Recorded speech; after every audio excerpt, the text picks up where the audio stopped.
Okay, let's do this. Hey everybody, you're watching A Physio Named Jonah. That's this guy. In March of 2021, I released a video detailing the cancelled physiotherapy national exams that were going on at that time. In that video, I detailed the process up to that point, which included multiple cancelled exams as well as multiple failed attempts at running the exam. If you're interested in that video for some background, I'll attach it over here and I'll also link it in the description below. I honestly thought that that was the last I was going to talk about CAPR. I didn't think we'd still be talking about this situation in October of 2021, or that somehow the situation we're in now would be worse than we were then. This video is going to be a long one. My emphasis is going to be on recounting the mess that has gotten us into our current situation here at the end of October in 2021. I'm going to be trying to make this whole situation more understandable to those of you who don't know what's been going on and create a sort of cathartic step-by-step recount for those who have been following the situation or affected by it. With that in mind, I won't be diving in super deep on any one specific topic. It's going to be more of a high-level overview to try and clarify this whole thing. So, get your popcorn, stay a while. It's time for CAPR versus COVID, round 2. If you watched the last video and want to skip to today's body of the video, go ahead and jump to the next chapter down below or go to this timestamp. The main player in this video is the Canadian Alliance of Physiotherapy Regulators, or CAPR, as I will continually refer to them in this video. CAPR is the group that creates and runs the National Physiotherapy Licensing exams that allow physiotherapists to become fully licensed. They are also the proud owners of the worst Google review rating I have ever seen in my life. Quick aside, if you want a hilarious extra credit activity, go and read some of the Google reviews for CAPR. Oh my goodness. Other groups that you may hear mentioned in this video are the CPA or Physiotherapy Associations, as well as the College of Physiotherapists. The associations represent the profession of physiotherapy, while the colleges protect the public. Each province has its own college, so each province is individually regulated by their own college. The Physiotherapy National Exam is a licensing exam that is required to become a physiotherapist in Canada. If you don't take it, you remain a physiotherapy resident, which is not where you want or are able to stay. If you fail the exam, you also lose your position until you can rewrite and pass the exam the next time. The exam has two main components. It has a multiple choice component, which has been done online using computers for the past few years, and an in-person practical component, which has been terrorizing students for the past few years. Because of COVID-19, the in-person exams scheduled for June of 2020 were cancelled. I mean, fair enough, it was pretty early in COVID, but it left a lot of people wondering how they would become fully licensed if they couldn't finish the exam. The exam was postponed to fall of 2020 when it was cancelled yet again. This led to the creation of a virtual practical exam, pun recognized and intended, which was scheduled for spring of 2021. Yeah, that didn't go so well, and the virtual exam in March of 2021 bombed. Connections faltered and technical difficulties were all over the place. It left many physio residents and candidates waiting in virtual waiting rooms, completely unsure of what was going on, and the entire exam had to be cancelled that weekend. That about catches us up to my last video that was from March of 2021, so let's dive in and see what those rascals have been up to since. For this video, I'm going to be creating a timeline of sorts based on the updates that CAPR released to the candidates and to the public regarding the examination process since March of 2021. Let's begin with April 19th, 2021. CAPR says, "Oopsies everybody, we are very sorry about the way those virtual exams crashed and burned. Clinical component administrations will be rescheduled working with local partners in each region of the country to deliver more frequent, smaller exam administrations both in person and online rather than proceed with the 4 large online administrations. We plan to reschedule all registered candidates into smaller, more frequent virtual or in-person sessions which will take place starting in the late summer or early autumn." Within this update, CAPR's multi-pronged approach includes using the new adjusted clinical component format for either a virtual exam or a touchless practical-impractical exam, delivering the virtual in smaller groups around the country, partnering with physio schools and universities to run small, pandemic-safe exams where possible, returning to in-person exams as able. Okay, it's April and we are setting our sights on late summer, early fall. This sounds like the early workings of a plan. May 18th, 2021. CAPR releases their first weekly update, an initiative that they're taking to hopefully get timely and accurate information out to the public regarding the resumption of these exams. We hope you'll come back each week to hear the latest news from us firsthand. Oh, we'll be back each and every week, don't you worry. That's what this video is. I want to make the point here that my goal with this video is not to spend 15 plus minutes just berating CAPR senselessly. I do want to recognize fairly when things are good versus when things are bad. I think this weekly initiatives concept was good in theory. It helps to keep everyone up to date and make sure the information is all coming from one source reliably. Because everything was documented, it also made it very easy for me to make this video. So, thanks CAPR. I probably won't say that much more, will I? This weekly update gave a progress report on the upcoming exam with an announcement regarding Alberta's new plan. CAPR's progress report confirms that we should get out that Tylenol because we are not done banging our head against this wall yet. The exam will be delivered virtually in the fall using a 12-station format. So scratch the small pandemic-safe exams from the last update, we are full steam ahead on this virtual train.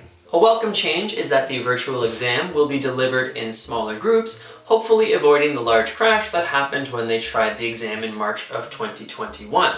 The crash happened when a lot of people tried to join essentially the same Zoom call and the internet said no.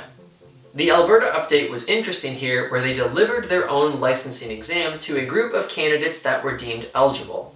This exam was delivered on June 11th and 12th of 2021 and from what I can tell went well, I don't know, let me know in the comments, I'm not totally sure. This move was definitely required as many physiotherapists were stuck as residents in all provinces, but at least Alberta did something to try and work through that backlog. May 26th, 2021. The majority of this weekly update is discussing scoring, how to make the scoring consistent when they're delivering multiple smaller exams as opposed to a few larger ones. They also began official testing of the exam delivery software and they plan to give an update in the next few weeks.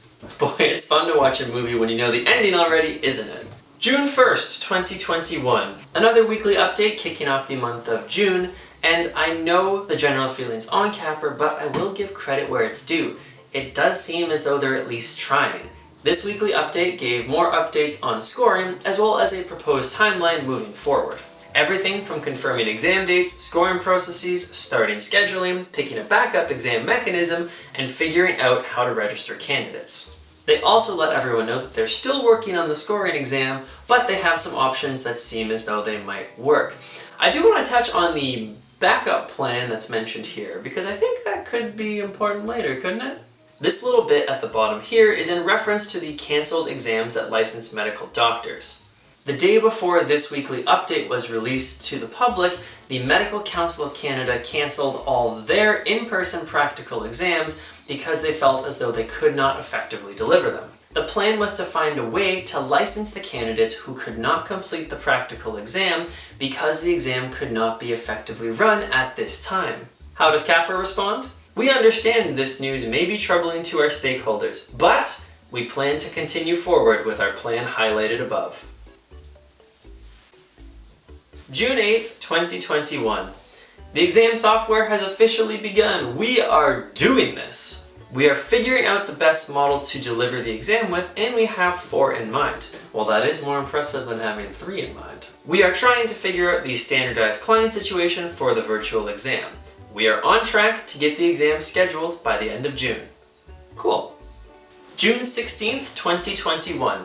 Continued testing of the exam software is going well, apparently, with round 3 having 50 participants running through and things going smoothly.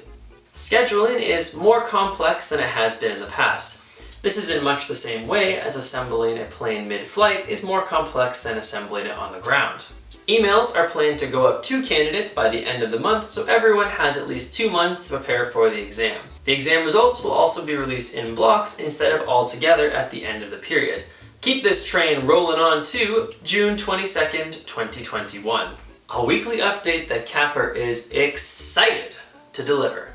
Exam software selected. Let's go straight from the horse's mouth on this one. In a post-trial survey, participants noted that the platform was easy to navigate, intuitive, and that the quality of the video, images, and sound were excellent. Also highlighted by participants was the platform's capacity to clearly communicate what was happening in the moment and what was coming up, and the seamless automated flow-through of the mock exam. Can't help but get this feeling that there's foreshadowing going on here. Exam delivery model confirmed. We're fired up. The 12-station exam will take place on a single day instead of split up over 2 days. Exam sessions will run 3 days per week for several months. The exams will start 12 candidates per session and increase from there. Candidate scheduling beginning soon. That's 3 exclamation marks in 1 week. Let's go! We are beginning to schedule sessions with examiners and candidates and hope to be able to provide options for scheduling. We hope to announce exam dates next week. Hope. It is the quintessential human delusion, simultaneously the source of your greatest strength and your greatest weakness. June 28th, 2021. The exam will start on September 8th. We've got it all, folks. We've got days, Mondays to Wednesdays to Saturdays. We've got numbers, 12 to 24 candidates per session. We've got groups all taking the exam together. We got windows that you'll write in based on when you were supposed to do your first exam, and we've got window assignments, and don't worry, there are specifications. This week, candidates will be receiving an email confirming what window they are in. Confirmations are going to happen, and the first candidates to write will have their date confirmed by July 14th, 2021. The exam software chosen for this exam is called CAPR. I don't know if that's how you pronounce it. It is primarily used in the UK to deliver high-stakes virtual exams previously, so let's see what they can do. No exam updates the next week, thank goodness, I've already read through a ton of them. The exam updates will restart on July 13th, 2021. Candidate scheduling is beginning, and scheduling preferences were submitted by the Window 1 candidates. I guess this is where I should explain the Windows thing. Okay, so the Windows thing is organized based on when candidates were supposed to write this exam in the first place. Sorry, not in the first place, the adjusted version, so kind of like the third place or something like that. Each testing window runs for basically a month, with multiple opportunities to do the exam in that time period. Exam results should be available 8 weeks after the closing date of that specific window. This graphic shows how the windows span months in the fall and when the window results will be released to candidates. Examiner and standardized patient training are going to be happening this month, and an orientation email is going to be going out to candidates soon. July 20th, 2021. CAPR's board president and CEO delivered a video update on the relaunch of the exam in this weekly update. Again, I do give them a lot of credit for at least trying. They put themselves on camera and tried to bring everyone up to speed here. I'll put some abridged highlights from that video here in case you don't want to watch the full thing. First exam, September 8th. Window 1 has 430 candidates writing. Pretty much everyone got their first choice of time. Later windows will get surveys for the dates they want to write 10 weeks before their window starts. Everyone will get training using the new software materials by the end of the month. Concerns had been raised leading up to this point about how long it was going to take to get results back. 8 weeks is a fairly long time, and of course everybody wants their results back sooner. For context though, this exam normally takes this long to mark. When I did mine in November of 2019, I received my results in January of 2020. Yes, it is slow, but in fairness, it always had been. July 27th, 2021.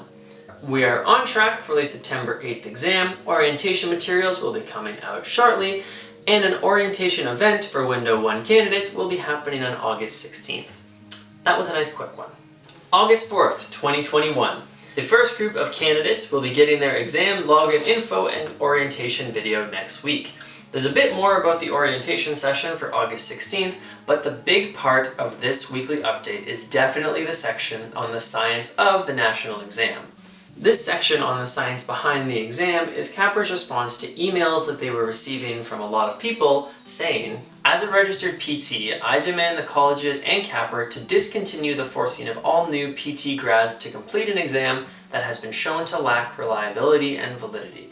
It is unjust and simply wrong. There is zero scientific evidence that the exam actually protects the public as it is claimed. Without diving into it too much because it's a fairly lengthy explanation of the science behind the exam, CAPR responds that the exam was designed based on best available practices, different stations were shown to be reliable, and that those who scored well on the exam were less likely to have public complaints made against them later, hence a response to the concept of it not protecting the public. Now, actually never mind, let's do my opinions later. August 10th, 2021. Kicking off this update is the announcement of a troubleshooting guide that will be coming out soon. Imagine this, you're taking the exam, you log in and then your internet goes down, or you don't have audio. How do you respond? What do you do?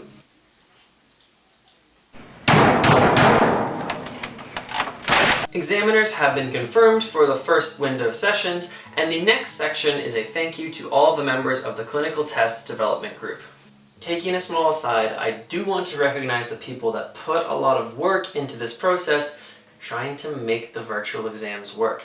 Regardless of turnout, those people invested a lot of their time, and I do think that should be recognized regardless of the turnout. Hard left turn though, here are some warning signs as orientation videos are delayed going out to candidates with the new hopeful date of sending being August 27th. August 17th, 2021. Final platform testing happening the week of this update. If you are nervous, you are not alone.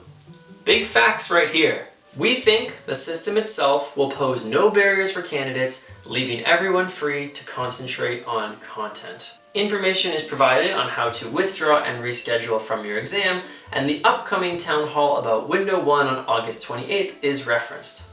It is very clear from the weekly update at this point that everything is full steam ahead working towards the completion of this virtual exam. Next week there will be no weekly update, and we are now coming into August 31st, 2021. 8 days and counting until the exam starts. Final testing has been completed and there are points provided from the town hall that happened a few days prior. Registration is confirmed, orientation guides are updated, a checklist for candidates is provided, and technical specifications are specified. Thinking about the worst case scenario. Let's think about it, shall we? The bottom line is that if the system fails, only 12 people will be affected at a time, and we will slot them into the next available time slot. We know that this would be terrible, and we are sure it won't happen. But we can assure you that in the worst case scenario, at least candidates will not need to wait months for another attempt. Guys, nothing is gonna go wrong. Everything is gonna be fine, he says, retroactively recounting the failure of the process in a YouTube video. Comments are made about the future of the exam and that it is being considered. With that being said, of course CAPR is more focused on the exam at hand, which is fair enough. This future of the exam is definitely something that needs to be addressed though. If you can't get a hold of us, we aren't dodging you, we're just busy. September 7th, 2021. Is it done yet? September 9th, 2021. The September 8th examination was positive for 50% of the candidates who took it. What? 50% of the candidates experienced a variety of technical issues in some stations. We are trying to figure out how this happened. Like many stakeholders, we had hoped that the first administration of the exam would run seamlessly. We will get ready to run the exam again on September 11th. September 13th, 2021. On Saturday, September 11th, another virtual exam was run. No major system or load issues were encountered. Awesome! To date, 14 out of 48 candidates completed all 12 stations without technological interruption or breakdown, and an additional 17 experienced problems in only one station.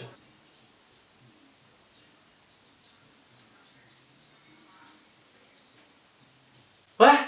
Quick maths tell us here then that we have a 29% full success rate for the 14 candidates that did not have any problems, and a 35% partial success rate for the 17 candidates who only had one issue during their exam.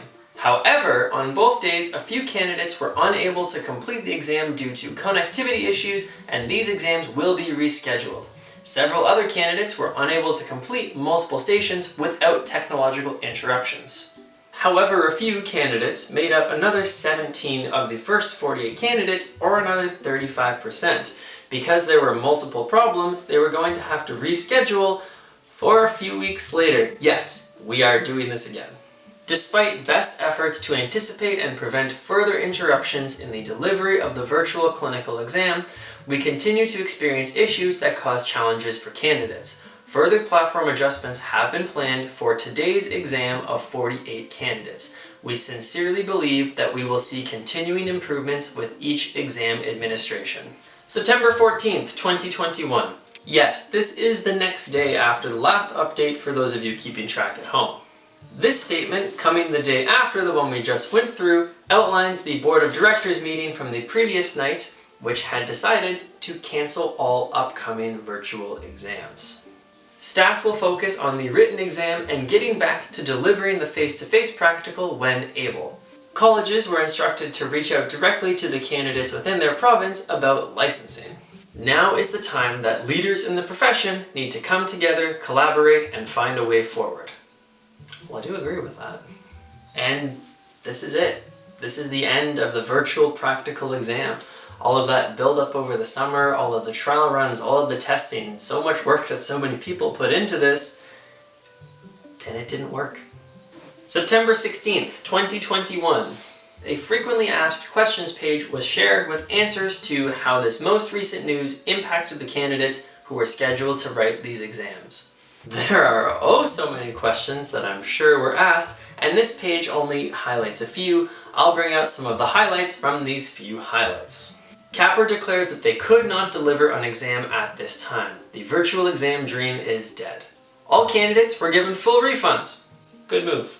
Moving forward, we will be attempting to go back to in-person exams. In reference to when those will be held, there is no easy answer, especially in light of the incredible degree of uncertainty that surrounds us. Like you, we hope to start these again sometime in the new year.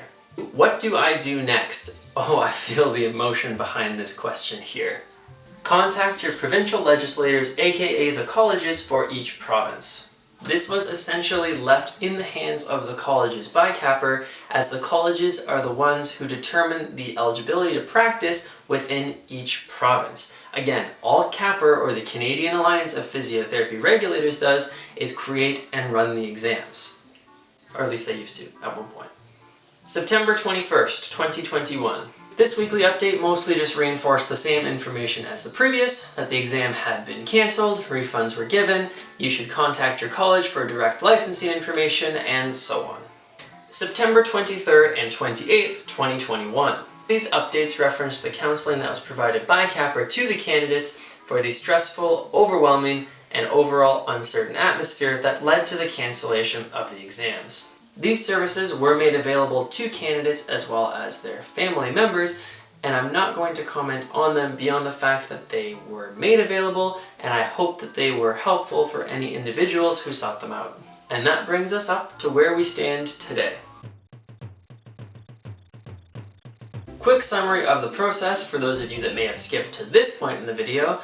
After last spring's failure of the virtual exam, CAPR decided to try and run the virtual exam in smaller cohorts delivered in the fall. The summer months from June to August were spent rescheduling the exam, trying to figure out how to best troubleshoot it, switching the exam platform, and getting everything organized. On September 8th to 13th, 3 cohorts tried out the new exam format, and it was not a successful relaunch. Some candidates had good success, but many others experienced technical difficulties that caused them to be unable to complete the full exam.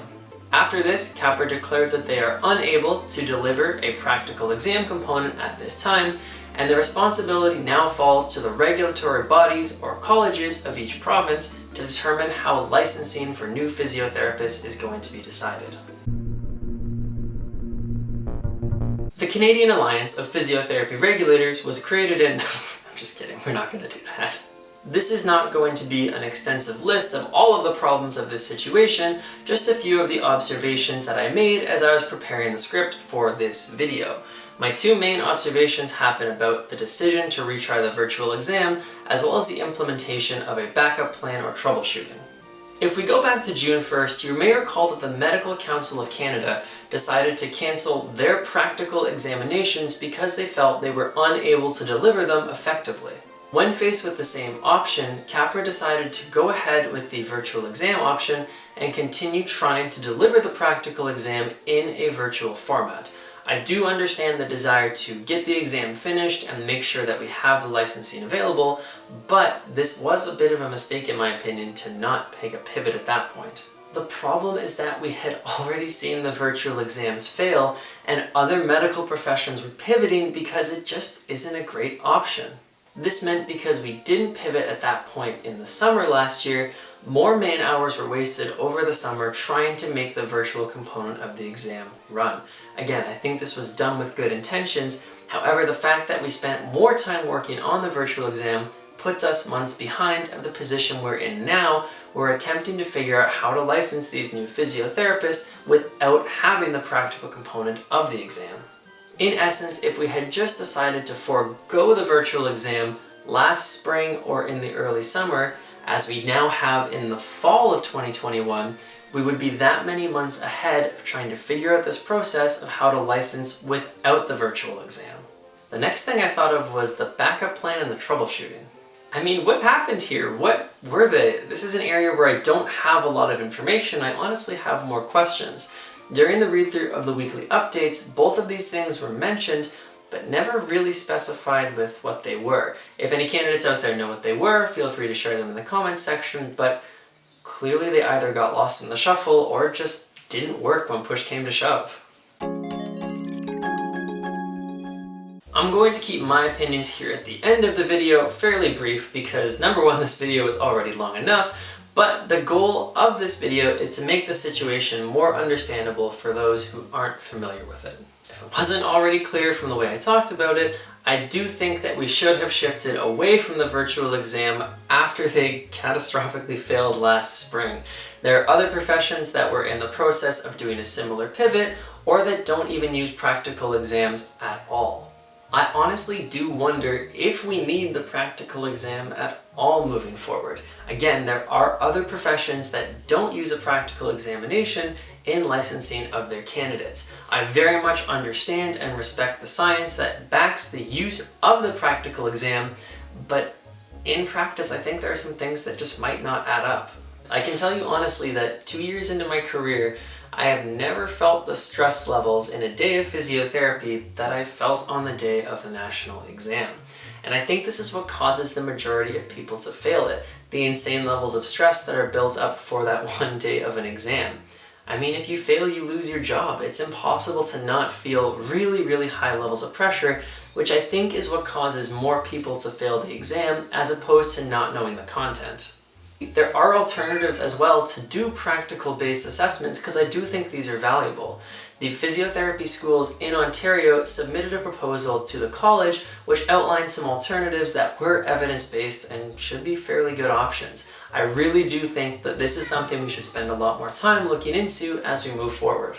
I know at times in this video I've carried a pretty light tone, but I don't want anyone to think that that's because I don't think this is a serious issue or that I don't recognize the importance of what I'm talking about. I know colleagues and friends of mine who have gone through this, and I know it has been quite a brutal process. I mean, think of the fact that some candidates have had to start studying for this exam 3 or 4 different times just to have it canceled each time. There's so much stress and preparation that goes into getting ready for an exam like this, and you also have to take time of work most often in order to study. That's 3 or 4 times of going through a stressful period, potentially making less than you already were before. So, candidates out there, I am totally with you guys. I really, really hope that we can figure out a way to get everyone who should be licensed, move forward, and make this process a lot smoother for the next ones who are coming through. Colleges, CAPR, associations of physiotherapy, do your part. Please, let's all work together on this and try and figure out a way to move forward. This whole situation looks completely ridiculous for our profession, and it's no one person's fault, no one organization's fault, but we do need to find a way to get out of this and move forward. I'm hoping with this video to increase the awareness of the situation and the comprehension of people who just may not know what's going on, so please consider sharing this video with anyone you think would benefit from knowing more about this topic. Oh, that was a lot. I hope you all enjoyed this video, and I hope that it can somehow be helpful in its own unique way in this very strange situation. If you were a candidate who is frustrated by this whole situation, I hope that some of my jokes or lines were cathartic, but I did obviously also try to be fair, seeing as everyone is trying to work towards the same goal, regardless of the outcome how it went.